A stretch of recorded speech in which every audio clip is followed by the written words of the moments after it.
Very good morning and sweet welcome to YouTube channel WRTSB। आज की इस video session में हम सॉल्व करेंगे एग्जाम्पल 12। तो एग्जाम्पल 12 को सॉल्व करने के लिए हम लोग क्या करते हैं, सबसे पहले क्वेश्चन को अच्छी तरह समझते हैं।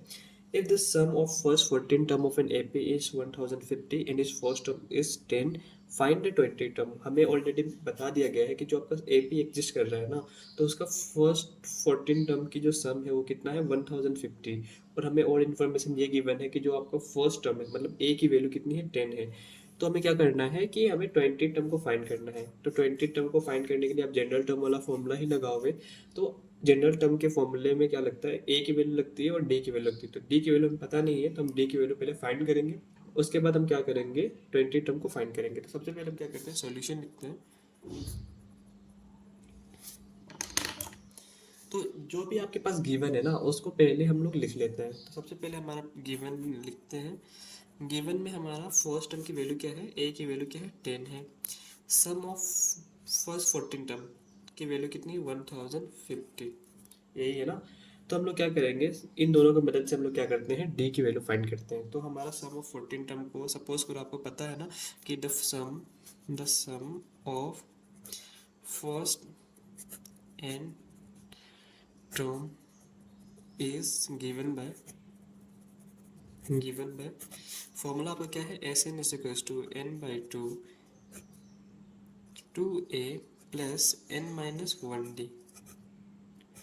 और आपको किसकी वैल्यू गिवन है, सम ऑफ फर्स्ट 14 टर्म की। तो आप लिखोगे so the some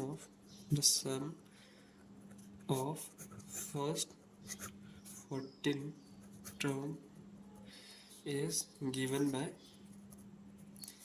given by sum of first 14 term को आप कैसे लिखोगे, 14 डिवाइड बाई 2, यहाँ पे 2a प्लस एन, यहाँ पे 14 से रिप्लेस किया है ना, तो यहाँ पे 14 माइनस 1, जहाँ पे भी एन था वहाँ पे आपको क्या करना है 14 लिख देना है, ऐसे करना है, ठीक है।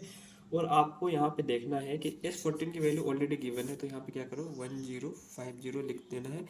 14 डिवाइड बाई 2 आपको मिलेगा 7।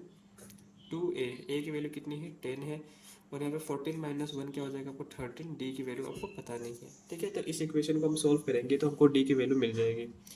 तो इसको अगर यहाँ पे लेके आते हैं तो 1050 divide by 7 which is equals to, यहाँ पे क्या हो जाएगा 2 देखिए ये 7 को मैंने बस नीचे लेके आया, यहाँ पे देखिए 2 × 10 क्या हो जाएगा आपका 20 हो जाएगा प्लस 13d, यही है ना। तो हम इसको और सोल्व करेंगे तो हमें क्या मिलेगा, 7 से देखते हैं कितने बार में जाता है, 7 1 जो 7, और यहाँ पे 3 बचेगा तो 7 5 जो 35, तो 7 150 जो 1050। तो यहाँ पे आप लिखोगे 150 इक्वल्स टू 20 प्लस 13d, यही होगा आपका। तो हम इसके बाद क्या करते हैं, जैसे हम इक्वेशन सोल्व करते हैं वैसे सिंपली सोल्व करना है। बस आपको कहाँ तक सोल्व करना है, जहाँ तक आपको डी की वैल्यू नहीं मिल जाती है। तो हम क्या करेंगे, यहाँ पे इस 20 को अगर इस 20 को आप अगर यहाँ पे लेके आते हो तो क्या हो जाएगा 150 minus 20 which is equals to 13d। यहाँ पे आप लिखोगे 150 में से अगर 20 रिमूव करोगे तो कितना हो जाएगा आपका 130 हो जाएगा, और यहाँ पे कितना हो जाएगा 13d। तो जो आपकी डी की वैल्यू कितनी होगी 130/13, ठीक है। तो 13 10 जा 130, तो डी की वैल्यू आपको कितनी मिली है 10, ठीक है। तो आपके पास ए की वैल्यू गिवन है, डी की वैल्यू गिवन है। तो हम क्या कर सकते हैं, अब आपसे पूछा क्या गया है, फाइंड ए 20 टर्म। अब हमें फाइंड ये करना है कि हमें क्या the 20 term of an AP is A20 is equals to A plus 20 minus 1D। ध्यान देने वाली बात ये है कि आपसे 20 टर्म पूछा है, तो कभी भी आप 20 टर्म ही फाइंड करना, मतलब A20 की वैल्यू ही फाइंड करना है। ऐसा नहीं कि आपने 20 टर्म देखा और आपने सम ऑफ 20 टर्म को फाइंड कर दिया, ठीक है।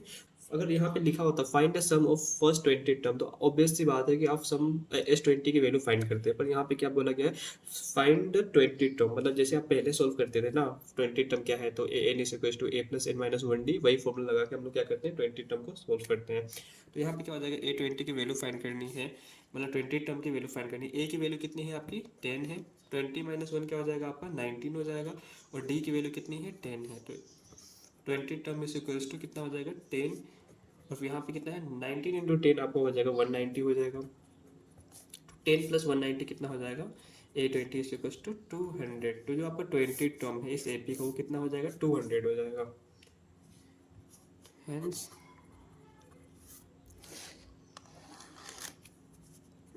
The 20 term of the AP is कितना है आपका 200।